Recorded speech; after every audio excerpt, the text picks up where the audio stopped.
Яни Света в момента не може да снимах клип и си говоря с нея по телефона. Има помоля аз да снимам клип и тя да говори от телефона. Ако нещо се получи, ще се получи. Значи, първият въпрос беше какво мислиш за Йоана Николова? Ето, заповядай, Ясни Света, твоя е думата. Добре, благодаря. Значи с Йоанна Николова, в началото като се преместих, бяхме много близки. Споделяше абсолютно всичко. Тя много ми помагаше, за което съм и много благодарна. Обаче с течение на обстоятелствата се отчуждихме.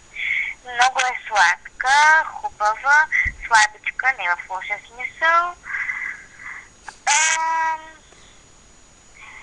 Има много обожатели и